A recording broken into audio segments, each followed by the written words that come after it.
to the Amusement Warehouse podcast. We have a very special guest today, Mr. Bobby McLamb of B&R Management, entertainment guru for the amusement industry. Welcome, Bobby. Thank you, Ron, but it's artist and attractions. What did I say? I used an S? You said B&R Management. Oh, that's right. You're artist and attractions. That's right. I'm old school. I remember old days. So, Bobby, we were just talking off air about the new postage stamp that I guess you were at the unveiling of the postage stamp for the carnival industry. How was that? Was it a good time? It was pretty neat. There was a lot of folks from the U.S. Postal Service there. There was a representative OABA was there. The first postage stamp ever to promote and support the carnival industry. And the stamp is called Carnival Nights. It was revealed and debuted Thursday night. And they did the unveiling in front of the Ferris wheel down in Biloxi, Mississippi at the summer fair. That's great. What is that? Who plays that? Is that a name event down in Biloxi? I'm not sure who the carnival was. Who the carnival was? So it was like a scheduled thing. You were invited to it and everything. Yes, absolutely. And the OABA, and that's pretty neat. So they made a big deal about it. The U.S. Postal Service made a pretty big deal about it. Yes, that's great. And so it's going to be available all over the country, or just regionally, or where?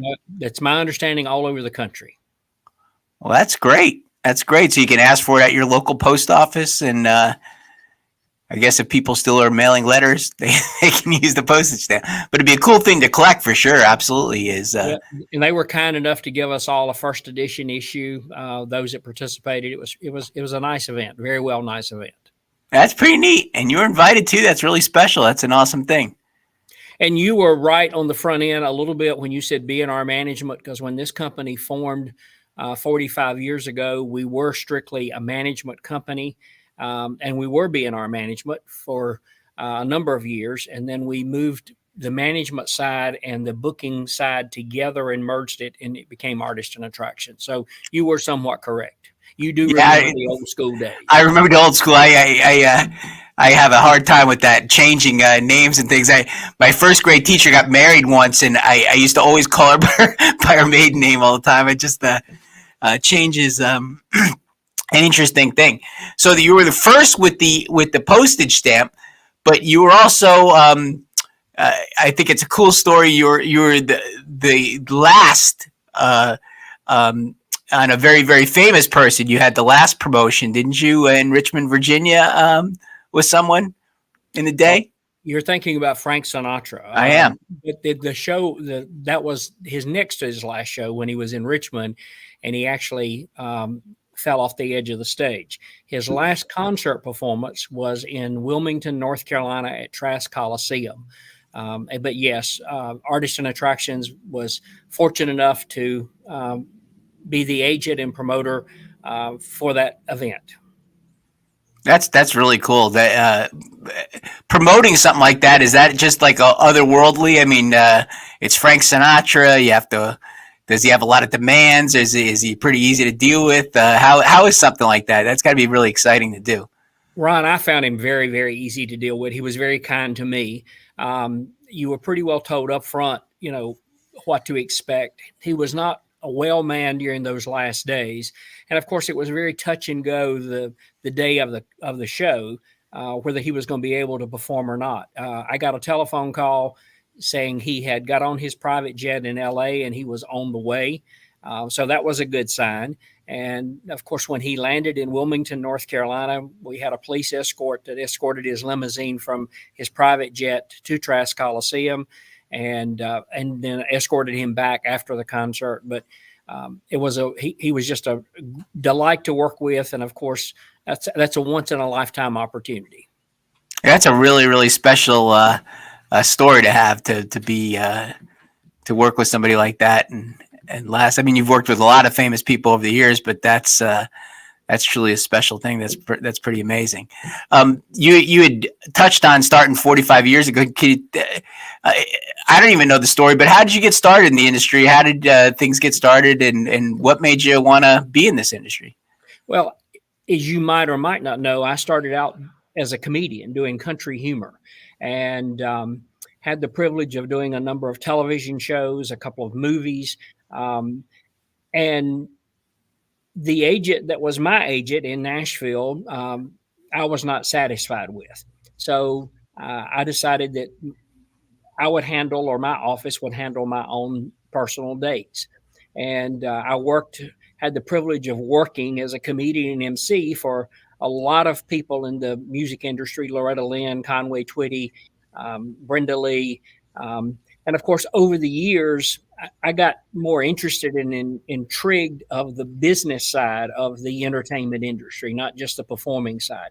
I still do some events during the year, but mostly our company is grown, and we now have offices in 5 states, and we're probably the largest, or one of the largest agencies, full service entertainment agencies in the fair and festival business. But it's evolved over the years. Of course, the industry has changed over the years.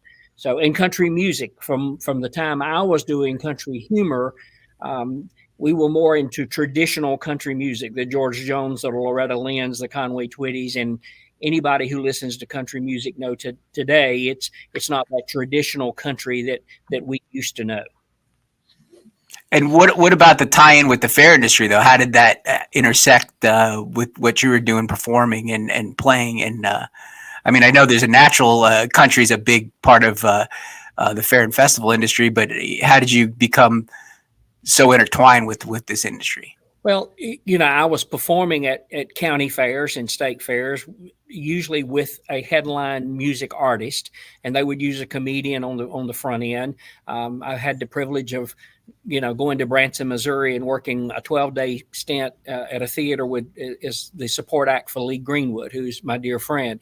But I saw how the fair and festival industry was working, and began to see all of the needs for different types of entertainment in the fair industry. And I guess that's one of the niches that we took hold of, is that what a lot of people in the fair industry refer to as grounds attractions or grounds entertainment, saw where there was a real need for that, to create a value for the dollar that is spent on that ticket to come into the fair. And like anything else, you look at opportunities to grow, and our company now represents over 70 different grounds attractions. Wow. Yeah, you touch on the value, because that's an important thing. Is when I am with an event, or I'm consulting, or we're talking about different things, the carnival is there, and you have the fair, and there's a gate admission price. And some people say, do I have enough entertainment? And I'll say, well, if you go in and you're not going to go on any rides, do you have enough entertainment that it's worth it to pay X, $10 or whatever it costs? Sometimes it goes up to 15 or more now. You get your money's worth when you go in, because there's some fairs, as you know, that are hurting, I guess, for entertainment, as far as their offerings. You have a puppet show or something like that, or something minor, but others do a great job with entertainment. I'm thinking of, I went to the Isle of Wight County Fair in Virginia, which you book a lot of the entertainment, and the amount of entertainment they had. It's been probably 2 years ago, but you had a tremendous amount of tribute acts, and I think you had at least one sort of headliner, and a lot of grounds acts, and the fair itself had a rodeo and some other things, but it was so overwhelmingly worth it, to pay. And I think the admission price was $10 or less to get in. You just were amazed by how much there was to offer, and I know you had a big part in convincing them to do that. Years and years ago, I helped start that fair when they were just sort of on the road, and I hadn't been in a while, and I just couldn't believe how much had been transformed. Yeah, that fair has grown a lot, and I was in that beginning stage with you when Alan Nojic, who is no longer, unfortunately, with us, decided to restart that fair, and they did it at the old courthouse grounds, as you well remember, on a big open lot. And it has grown so that they moved the fair to a major park there in Isle of Wight County. The fair's really grown and expand, but I hear so many fairs to say our attendance doesn't ever grow, or our attendance has begun to to decrease? What can we do to increase the attendance? You've got to offer them, if you pay $10, $12 to go to a movie, you're going to get something for your ticket. You're going to get to see the movie. And that movie's going to be over with in 90 minutes, 2 hours. You go to the county fair or the state fair and you pay $10, $15 to get in. It's hours and hours and hours worth of entertainment that is there for you if you don't want to ride or if you don't want to eat. You've got to create a value. If there's not a value, people this day and age are going to go somewhere else to spend their money. Mm-hmm. Yeah, it can't just be a cover charge for the carnival or a cover charge to go and pay again to eat. The entertainment has to play a really, really big role in that. And that's sort of where you come in and others like you to bring that entertainment, bring that value. With music itself, with concerts, I guess at fairs, that industry's changed a whole lot, I guess, since you started. Country used to be, inexpensive, and could make money with it, and the industry's just changed so much. Country's still a big part of it, I guess, but it's not the unbelievable, I guess, value that it was back in the day. Can walk us through that a little bit about how much things have changed? I know this should be a long answer because it really has changed so much over the years, but and maybe mention a few acts that you still think are great value that can really still draw and are still sort of affordable. Well, Ron, you're right. It has changed a lot because it used to be years ago when you could take a young up and coming artist that had just had a top 40, top 20 country single out. They were looking to get radio airplay. They were looking to get that fan following. So you could actually get those acts to agree to come out and perform I remember the days that county fairs when they first got started, that you could take acts like Lady Antebellum and Rascal Flatts and the Band Perry, and you could buy those acts for $10,000, $12,500, $15,000, and you could draw massive numbers to the fair to see those acts. And if you booked them in January or February and they continued to climb up the charts, they still honored those contracts come August, September, or October. And those days have really changed. You get an act now who's got a top 20 single, they want $35,000, $40,000, $50,000. That is very difficult for especially a small county fair to be able to afford, because you've got production costs on top of that. You got catering costs on top of that. You got stage, you got sound and lights. And then you got to consider the weather issue. Are you indoors or are you outdoors? If you're outdoors, you're taking a big financial risk. If it's pouring down rain and nobody comes to the fair that day, you still have to pay those artists.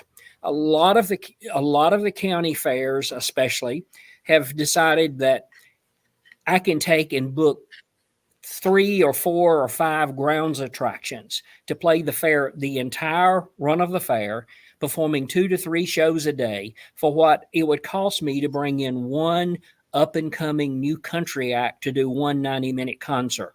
So a lot of the fairs have decided to phase out of the music, or at least decrease the number of shows they were doing, and have gone more to the grounds entertainment.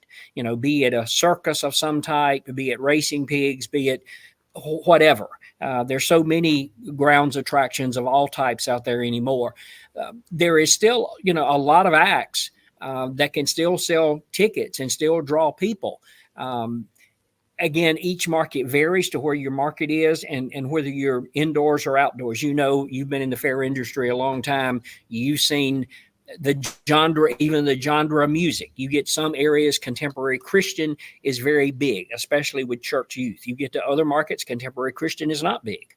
You get to some markets, country's not big. They're looking R&B or they're looking classic rock. So the fair industry has changed a lot from the 50s and 60s when it was primarily all country, and you saw that at every county fair and every state fair. Some state fairs, I take North Carolina State Fair, for example, that used to have major headline names every night in the Dorton Arena. They don't have any major headline acts anymore. They've gone strictly to all North Carolina acts. Their whole promotion is goodness grows in North Carolina, and they're showcasing North Carolina entertainment instead of spending $50, $60 to $100,000 a night for a concert name in the Dorton Arena. So the industry has changed tremendously.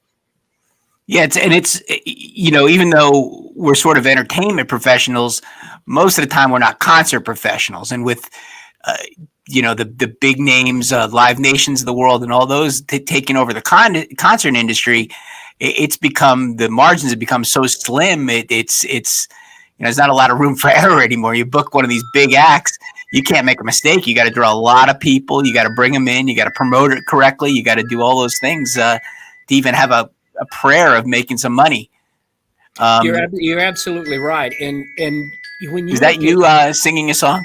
I think it's a package being delivered, and they're ringing the bell at the front door office. Okay. So, no, I thought you were going to perform for us. I should know. I should have just that all off to begin with. But you're right.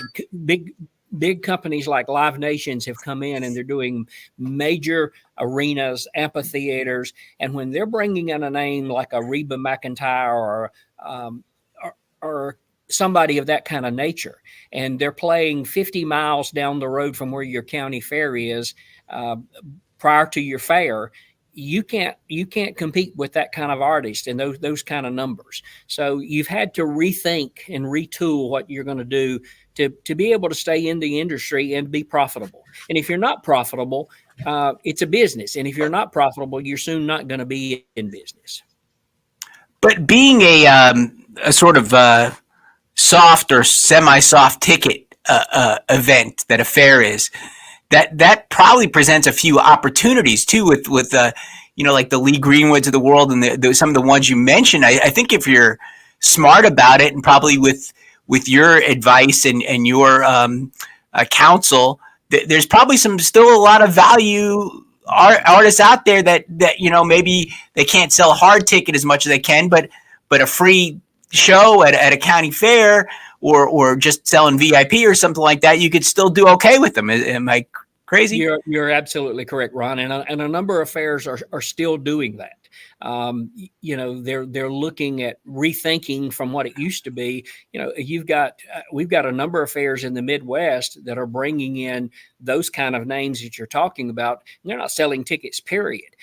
They have upped let's say they've upped their gate price from say $8 a ticket to $10 a ticket, and that concert is free. So they're looking strictly at numbers. It's a numbers game for them. If we draw 20,000 people to that concert that night, it's made us money, and the concert was free to the goers. They've offset the cost of the entertainment with that additional $2 ticket. They've had to rethink that process. Even some of them have gone out and brought in a name sponsor for the fair for the week, and that's helped offset some of the costs. You have to look at each market and each fair individually. And that's one of the things we do, is to try to sit down with the fair that is, especially if they're looking at entertainment, to say, what is your goal? Who are you trying to reach? Especially if it's a concert, are you trying to reach the young people who are going to ride on the rides on the Midway? Are you looking to attract the seniors? Are you looking to attract families? Because and I know that some of the traditional older country artists does not appeal to the young market this day and age. Country music has changed, so it's more like country rock or what we used to consider growing up, you and I, as rock music. That's what we're hearing in country now. So you got to, number one, identify the audience that you're trying to draw with the concert. That's why a lot of fairs in certain markets, especially in the Bible Belt area, have done extremely, extremely well with contemporary Christian, and they have focused on reaching out to the local church communities and inviting them to bring the church youth. I have seen at fairs on Christian concerts, church bus after church bus and church van loaded down with youth who pre-bought a ticket to come and enjoy the fair as a youth group and begin to go to that concert. So every market is different, and you have to look at who you're trying to reach. And as I said, what might work in one market might not work in another market. So with Christian, I think some of the acts are still fairly affordable. Number one, and number two, you sort of have a built-in market, or at least you have a target. Like, okay, I got churches, they have youth groups.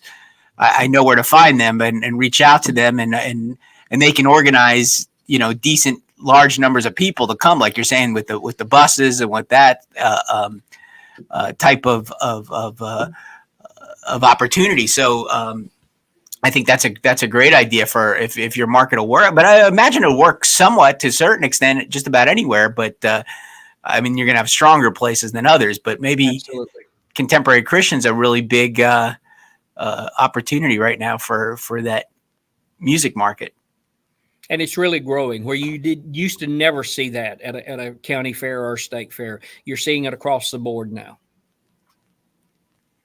That's great. Yeah, that's great. I know, classic rock is still a big opportunity for a lot of fairs, but the number of acts are dwindling. They're getting older, and it's getting harder to find, and the price are going up with people. If they had a hit at some point, the prices are really tough. But I think you can still find a few in that market that still draw some people. Well, and there's a lot of them still working, and some of them still have at least several of the original members. You take Air Supply, for example, who are still selling massive tickets, and you still got the two original lead singers for that group that are still alive, still healthy, still working. I've had the pleasure of working with them many times. Great group to work with. But you're right, that classic rock reaches that baby boom age. And of course, those people come and they have adult children, but they bring their grandchildren with them to the fair. So, you've got a lot of opportunities there if you're still wanting to work the music industry. But I recommend to a number of fairs when they sit down and say, oh, we had X, Y, and Z here at our fair, but unfortunately we lost money. Well, why do you want to continue to bring that concert in if it's losing money for you year after year after year, just to say we had a Kenny Chesney, or we had a Rascal Flatts, or we had whoever, and put a picture on the wall? It's a business, and you might have to sit down with them and say, look, music is not your thing here. You're not going to make money with that. You need to do away with the music, do away with the cost of the stage, do away with the cost of production, bring you in more grounds entertainment to add value to that ticket, rethink it, retool it. And we live in a changing world. I mean, all you got to do is turn the news on every day and know we live in a changing world. And sometimes in the fair industry, we have to sit down and rethink how we're doing things, whether it's in the entertainment industry, whether it's in the carnival and ride industry. We have to retool things from time to time. Yeah, I've got a good friend in this industry who we both know, who says you can't be cookie cutter. That's his favorite phrase. He says we can't do the same thing over and over the same year. Things change in our industry. They really make a difference. And I know you can't say this, but I can say it, is that a lot of times with these acts, and unfortunately because the way some of these fairs are structured, it's a lot of volunteers, and it's cool to have an act at your fair. I mean, they don't necessarily think about the business like you're saying. So they like to, I think they know on some level it doesn't make sense, but it's cool to say you have Sawyer Brown or somebody at your fair, and you get to meet them, and you take a picture with them, and your grandkid gets to meet them, and everything else. And that sometimes becomes the overriding thought on some of these things, instead of, hey, let's book somebody else or do something else that might not be as cool or have that cachet that something else does.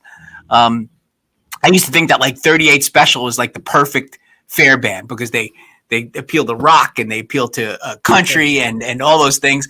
But even I got them quoted not too long ago for a fair I was doing, and I couldn't believe them. I mean, you used to be able to get them, it was like 25,000. You could book 38 Special. And nowadays, 50 to 60. 50 to 60,000 for them. And it's probably worth it. Things have changed, but that's still a great band. That was they go right in the middle of hits and all that sort of thing. It's really a special act. Well, and people don't understand the cost of travel has gotten so outrageous. Yeah. I mean, by the time if they don't own their own buses, and most artists anymore have gone to the bus leasing, and time you lease a bus, And the way a lot of the bus companies run are working, whether you used to could lease a bus for one night off, now they want to, especially since COVID, because during COVID, nobody was touring, nobody was working. A lot of these big bus leasing companies sold off a lot of their buses because they were just sitting there and they needed the cash flow. And now they want a 3-day rental for a 1-day event. If you're renting that bus in Nashville, you leave today with it. Okay, you got to pay for today. Concert is tomorrow, so you got to pay for that day. You coming home the next day, nobody can use the bus. So you're tying that bus up for 3 days, and now they want a 3-day bus rental. You got to pay for the fuel. You got to pay for the driver. You got to pay for the cleanup. You got to pay the band. When you start adding all of those costs up and see what the artist is truly putting in their pocket at the end of the day, it's nothing like what people think it is. Yeah, and you basically, it has to be a routed situation, right? I mean, doing a fly-in or a one-off, those aren't even tenable in any way, right? I mean, anymore. It's pretty difficult. You can still get lucky, I think, in certain cases where you get something routed. You might be able to find an opening in the route where one of your fares just fits perfect, and it makes a lot of sense for the artist, so they might be able to get a bargain. I think that, if you're smart about it, and you have a person like yourself who is knowledgeable in routing in the industry and things like that, you could still find a bargain here and there, but you got to work at it. It's not easy, like it used to be, I guess, to a certain extent. Yeah, the acts. There's a fair I do in New York, which you've booked bands at before. But I mean, back in the '80s, and I mean, we used to have Metallica, Van Halen. I mean, we had every big act at that fair, and it was huge. It was a lot of fun. But as the festival market and the big players came in, it just was impossible. And we had a guy who was a sort of promoter, a businessman who wanted to be in the concert business. He tried one with a big name country act and flew him in. And I mean, he lost more money than you and I might make in a lifetime. I don't know. And you and I know about that whole event and that whole situation. Yeah. It's, I'll hear fairs to say, well, years ago we had Reba McEntire. I have a contract that hangs in my office of one of the first dates that my company did with Tim McGraw. And at that time, Tim McGraw was just getting started. He played a fair. The contract hangs in my wall where he played this particular fair for less than $5,000. Wow. And now you're talking about an artist now who is in the $900,000 range. But popularity has also gone up. It's so funny because Pam Daniger, who works with us, that used to be the entertainment director at the State Fair of Virginia, has on her phone is her screen is a picture of her and Cole Swindell when I had Luke Bryan, her and Luke Bryan, when I had Luke to play the State Fair of Virginia. And way back then, I think that concert was about $25,000, and now with Luke Bryan getting over $1 million. But some fairs say, "Well, I had so and so back so and so." Well, those days have changed. Yeah, we actually look. I think he made a bid on somebody huge, like Metal. I mean, it was like you're just making numbers up. Like, I'll give you $2 million or $4 million. It's just a crazy. I don't know if there's any reality that's tied to it, but I think famously, it might have been when I was just coming into the industry, Billy Ray Cyrus. It was one really good example of what you were saying before, because he got booked at a ton of fairs, at least as I understand it. You can correct me, but he got booked at a ton of fairs, and then Achy Breaky Heart blew up. But he honored all those contracts, right? He played the places he did, and just goes to show you what kind of industry it is and what kind of people are in it. And I admire those people for keeping their word, who made a contract and agreement, and it was booked months and months in advance. And you're right, before that song became a major hit, their price had gone up 3 or 4 times from the time that date was booked. Yeah. But they were the kind of people to hold their word and to show up and to honor the date. And that you have to admire in people who. And this wasn't a guy who had a top 20 hit or something. This was like an unbelievably successful song. I mean, it was like a crazy, and he was playing little county fairs that he promised to play, which is really cool. I think one other thing, fascinated with the music stuff. But I think another thing that people don't really think about a whole lot is when you talk about music festivals, right? We think about the headline artists and then buying them up and getting them. But I think what we don't think about sometimes are the downline acts, because those festivals need other acts that have a few hits or something else. I was involved with a pretty big music festival in Chicago one time, and there's a band, an alternative band, the Violent Femmes, who I happen to love from college and stuff.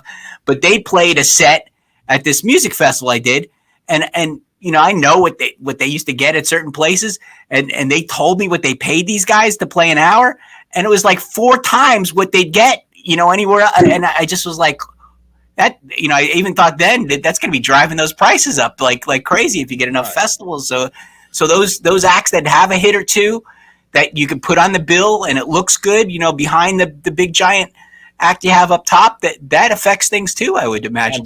Absolutely. And especially if it's a music festival, because you're talking about pretty much multiple hours of music. You've got to have somebody besides your headliner. And so those, and we call those support acts. And those support acts do mean a lot to the bill. Yeah, and they were affordable one time. You could have got somebody for a reasonable price, because they get picked up, and there's so many festivals nowadays. They get picked up by these festivals and get, I don't want to say overpaid, because God bless them, they get the money they can get. But compared to what the market will bear at a county fair, and then they go to, you make an offer on them, and they're like, oh no, we're getting 2 and 3 times that, and there's no way a county fair could possibly make money with it. So that correct. Rises everything up. So it's a tough industry. What if I'm booking an act though? Are there still niches like classic country, some of the older artists, the comedy? I know is popular in some things. What still do you think are the the sort of hot places or the places you think are the best value nowadays in the music or the entertainment performance industry? Well, as you already said, classic rock is still very, very strong in the market. Some fairs with when I call classic country, names like Diamond Rio, Sawyer Brown, 38 Special, you would have to call those classic country because they're not modern country. Sawyer Brown out, doing our anniversary tour this year. Those acts still draw strong numbers. As we done talked about the contemporary Christian, another big thing in the marketplace this day and age, Ron, is tribute bands. There is a lot of tremendous tribute bands out here, like Hotel California, Salute to the Eagles, and I could go down the list and name 100 of them who you can truly afford, who are going to come out and do a great concert for you with all of those hits for a whole lot less money. And we're seeing that the tribute bands in markets are doing very, very well, especially if it's a good quality tribute, especially if you've got some kind of support, either from the estate of, if the original act is deceased. For example, there's a number of tribute acts out here that acts that have retired. For example, Elton John, who's no longer touring. There's several Elton John tribute acts out here, 1 or 2 in particular that he has endorsed and has given his blessings on that the show and the quality of the show since they're doing his music. If you've got that, or a Michael Jackson tribute show that his estate has supported or endorsed, there's some good market out there in tribute bands. Yeah, 100%. I mean, I personally book some for some of the acts that I do, and then frankly, in some cases they're better than the band themselves. Where you have a younger singer who could still hit the notes and do some of the older songs that they maybe can't sing anymore. It's some of them are fantastic. I mean, really, really fantastic. They play a great show and they're affordable. That's the other important thing, is they're very affordable. Absolutely. But their stage shows are great. I mean, really, really great. And and really some of these actual band, like Foreigner comes to mind right away. They are essentially a tribute act. The They have, one member who sometimes plays with them. I think 38 Special is. Do they have an original member? They might have one. One. Yeah. So a lot of them are if not tribute bands, are close to tribute bands at this point, themselves. Well, So it's and especially some of the R&B acts like the Spinners or the oh yeah, 50s acts. Yeah. A lot of those 50 acts. The original members have died out as far as original members. I think about Bill Pinkney's original Drifters. There's some members of that group that was with Bill Pinkney 35 years and are still working, but there's not an original Drifter still living, but they carry the name on, and the shows are fantastic, but you don't have any original members. So you could literally say they're a tribute act if you wanted to say that, but they still do own the legal rights to use the name. Right. Yeah. That's the thing you got to be careful of too. When, the group goes out here and just puts themselves together and start using the name, do they have the legal right to that name? I mean, just cause I go out here and get me 4 guys and dress them up and I want to call them the Coasters and put them on a stage doesn't mean that they have the legal right to use the name the Coasters. Are you going to get into a legal situation down the road by doing that? Well, working with a good entertainment company and agency knows who has the legal rights to those names and who don't. I even saw in a situation, fortunately, it was not one of my fairs or one of my clients, but the fair got, the day of the concert, got a cease and desist letter from a judge saying that the concert could not go on because they did not have the legal rights to the name. And of course, then the fair had no concert that night. And so you got to be careful when you're booking an act that you know what you're doing. Yeah, no question. And those 50s acts, like you're saying, my mom loves that kind of music. But I brought her one show. The one guy they wheeled him out in a wheelchair. That was still one of the original music. They wheeled him out and he sang a couple songs, but not most of them. But to trace the lineage of those acts, you need a genealogist practically. I mean, it's like unbelievable. This one was involved for this many years, and then that one, and it's correct. They're great performers. Whoever they have now, I guess, even the Beach Boys, they have 1 or 2 guys left most of the time that sing with them. So, there's quite a bit of goings on. You got to pay attention. You got to know what you're doing because it affects the popularity sometimes too. Because when you don't have the original members or as many people, do they draw as much as they used to, and that kind of changed over the years. I kind of mentioned it before, but what about comedy? Is comedy still? As a comedian yourself.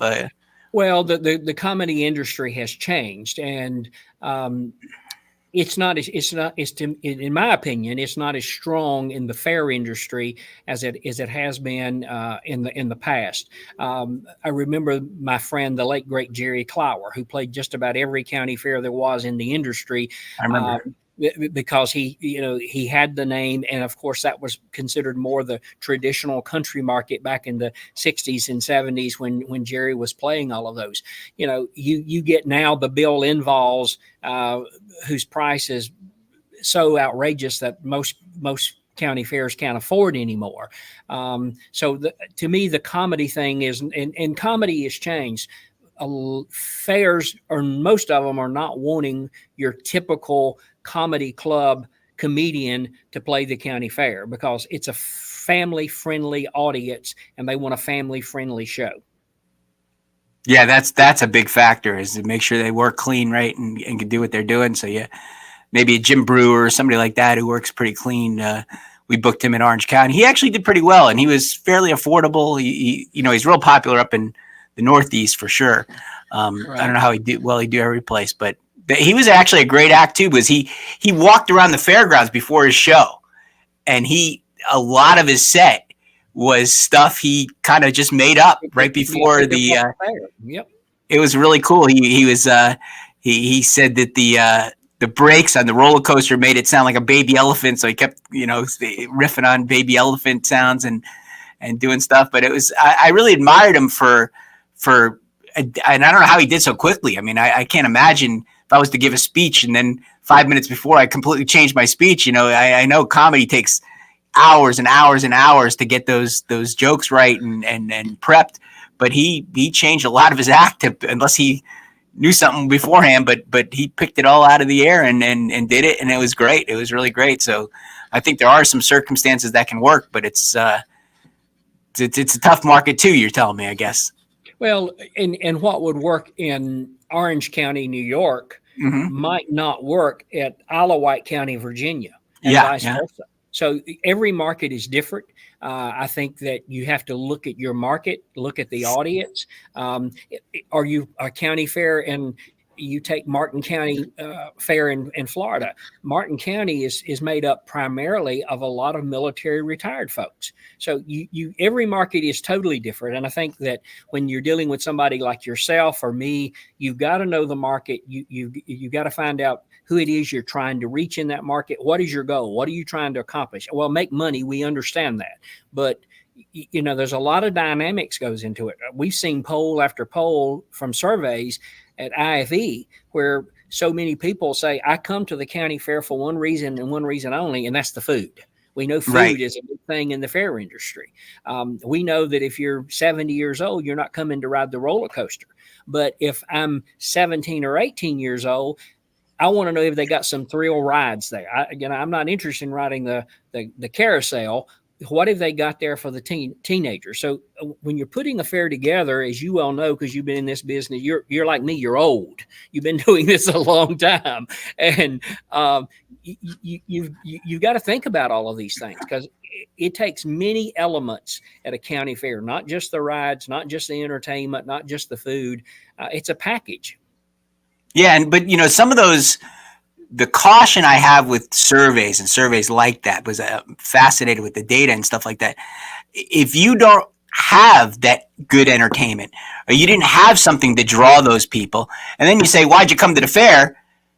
Of course, they're going to say the food because that's what they think. The only thing that was good, right? They didn't have a good act that caught their interest, or you didn't have a grounds act that was really spectacular. So yeah, when you got to be careful about these sort of self-fulfilling prophecies because you ask them and you get what you get what you're asking for, you get what's there. I've done surveys over the years with say marketing, and you say, how'd you hear about the fair? And if you give them a list of stations you advertise on, you get some, but if you make it open-ended, they'll write down all kinds of places you never advertised. They have no idea, where it's coming from or where they heard it. They don't remember.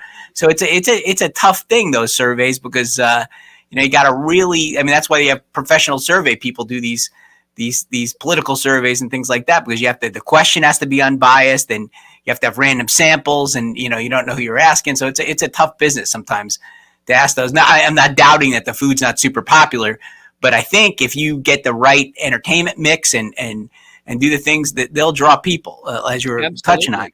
And, kind of let's move into we spent a lot of time on music, but grounds acts are so important, like you said, nowadays of what's going on.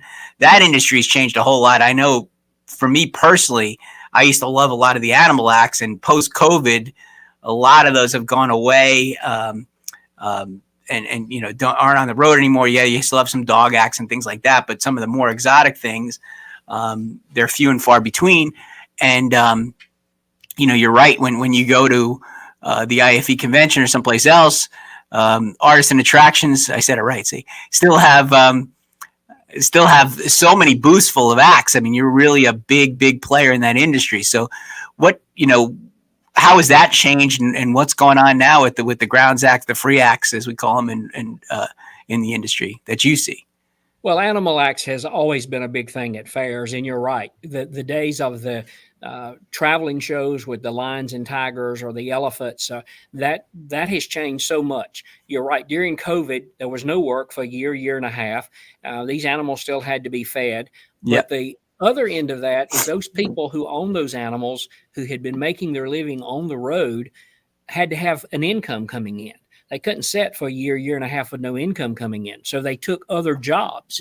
And therefore, they found when they got into those other jobs, they didn't have the animal rights people to have to deal with. They didn't have USDA or wildlife to deal with. They had job security where they were at. They had benefits. So they chose that, this is going to not last forever. So a lot of them did not go back out after COVID.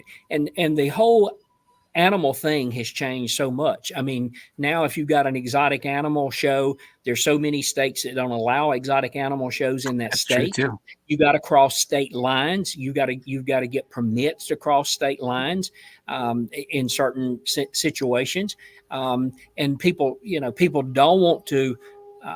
Not abide by those rules and end up getting their animals confiscated or some big major fine or get held up to where they can't get to where they're needing to go. And there's that stupid bell again. And give me just 1 second. I'm going to do away with that bell for good. I apologize for that. But there is still a lot of tremendous animal shows out here when you talk about or attractions. Some shows or some are animals are attractions, like Pretty Bird Paradise, for example, with thousands of miniature parakeets that people interact with, take pictures with, go in and feed those birds with feed sticks. That's open all day long. I know it's been a big hit at the Maryland State Fair because people like that interaction with the animals. That the fair has gotten lots of publicity from people taking all of these selfies and sticking them on social media because social media has become so big. A lot of tremendous dog acts out there with performing dogs. People love animals. A lot of people own dogs. So when they go out here and see these rescue dogs do all of these phenomenal tricks that they've been trained, or one of these shows maybe they had seen on America's Got Talent, it's now coming to our county fair. But grounds attractions has become very popular, and there's tons and tons and tons of different, anything from kids puppet shows that are commercially done out there to major BMX bike shows or FMX motorcycle thrill shows. Those are still spectacular. Those are great acts. There's something for, whether it's some type of circus kind of show, and there's tons and tons of those out there. The Circus Incredibles and the Rockin' Circus, and you see these performers do all kinds of crazy things, from 35-foot high dives in the air, and the liras, and so there's tons and tons and tons of entertainment that's available out there for the fair if they're not in a market or can't afford music. Yeah, for the first year or two after COVID, the thing that struck me first was the lack of animal acts, which was disappointing. But then, even the circuses there, just about everybody had like a globe, one of those 3-act type shows, a globe, something else, and something else. There were probably 9 of those out there. Essentially the same thing, and it just wasn't a lot of variety. I think it's starting to come back a little bit now, and certainly your booths have the most variety out there of everything, including kids shows and different things like that. But spectacular wise, though, the FMX show I think is tremendous. I mean, it's not cheap, but it's a good act, and it's a good value for your money, where it's gonna really get people's attention, and with the flips and all the things that they do is really spectacular. And I assume, I know it's not your personal act, but the like the Sea Lions are still very popular, right? One of the most popular touring acts. It is a very popular act, and we have a show called Otter Adventures. And that's right. Yeah, the otters are on display. They do 3 times a day a human interaction. Those kind of shows are very popular. It's sort of like people saying, oh, it's almost like going to SeaWorld, but you don't expect to see those kinds of attractions at a county fair. And as I said, you got to consider how much space you've got, because some of these attractions, especially when you get into these motorcycle thrill shows, and they've got to have 220 by 150. 220, right? Because in order to have the safety for the jumps for the riders, some fairs unfortunately can't bring that kind of show, even if they could afford it and wanted to, because they don't have the space.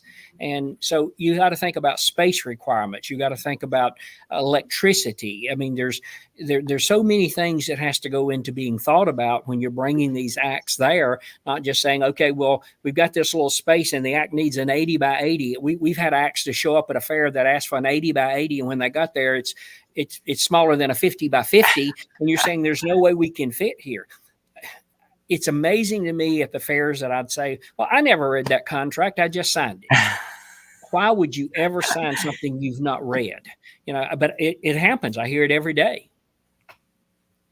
Yeah, no question about it. The what about like a big circus, a tented circus, still super popular? It's still a A- great. Absolutely. I can name fair after fair this year that we have a large tent circus. And fairs are using that, Ron, not only for entertainment, they're using it as a publicity and advertising Hmm.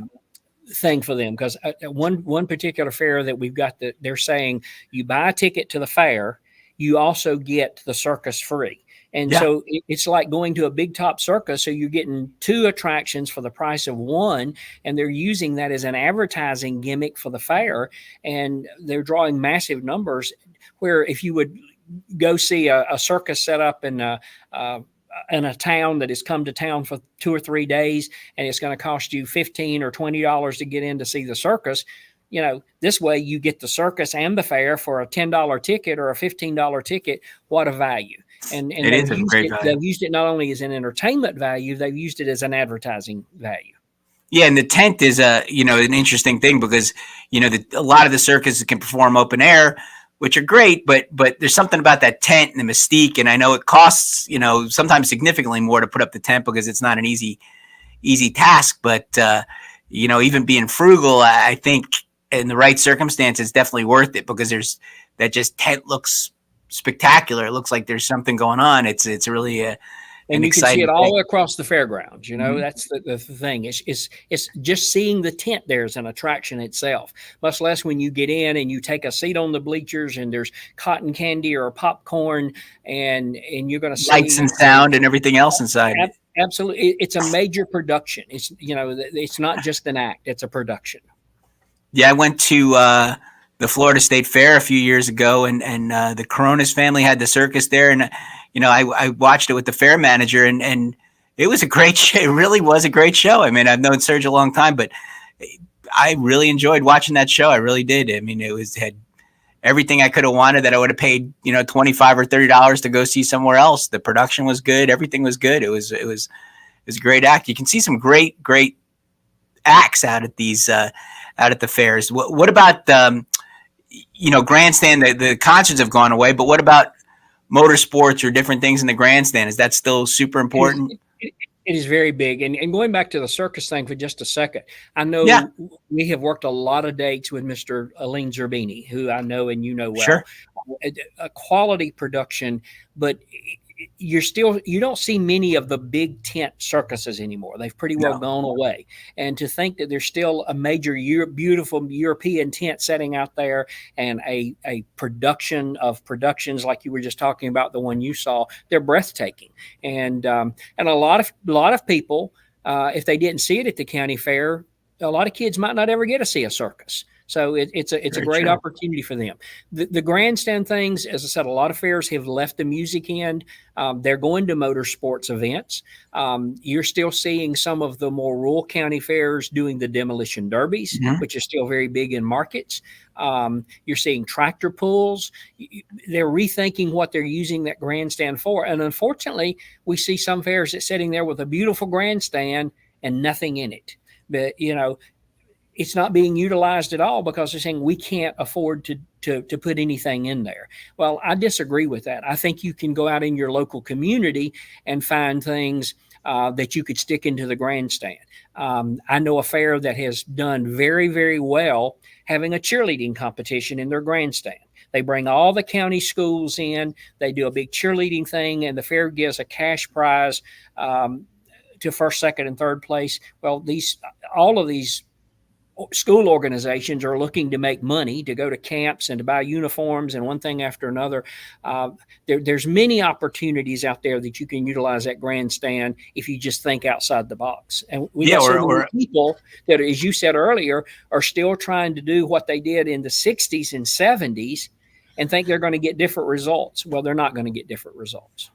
yeah. No, I think if you're a little creative, like you were saying, like at the Florida State Fair a few years ago when I was helping out, the we had a bands competition, but I was because it's a state fair, we're trying to make it big. So I worked with an agent and I hired a couple of and it was a really popular show at the time, but hired a couple of the people from Dance Moms to be Yep. judges. And, they filmed some social media stuff and they were like the final on Saturday, but Friday we had some local celebrities like the lady from the I think it was the Tampa Bay football team, their cheerleading coach or whatever, was one of the celebrity judges. And that worked out great because, you had these big celebrities who were semi-affordable. I mean, compared to a concert or something like that, they were super affordable. They flew in, they were there, they got to meet the people, and, were being very, just sort of creative, and there's things you could do in your local community. I'm not trying to put you out of business hiring people, but you could certainly help people hire some stars. There's some of these Disney or Nickelodeon show stars you can hire to come and do meet and greets and things like that. So if you're a little creative and you're thinking outside the box, there's a lot of opportunity to do some things. Well, and I want the fair to be successful. I want them to make money, because if they don't make money, they don't stay in business. And if they don't stay in business, I lose a client. You lose a client, and carnivals lose a client. And so we want them to be successful. It doesn't mean they've got to buy a $30,000 act from us. We can sit down with them and talk with them about what they can afford that would help them and be a draw.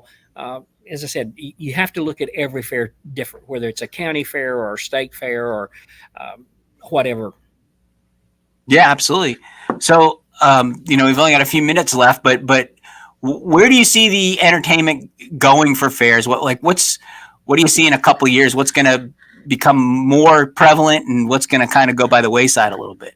I think you're going to see only the big fairs stay in the music industry, because they're going to be the only people that can afford to stay in the music industry. I think you're going to see more and more fairs when they leave the music industry go more to the grounds entertainment. I think you're going to see more grounds entertainment out there, because a lot of acts are seeing the financial opportunities in the fair industry, maybe who've been in the circus industry for years. Mm-hmm. I get calls all the time from people that used to be with Ringling Brothers, and they've got an act. Well, number one, I'm not looking an act. I'm looking a show or a production.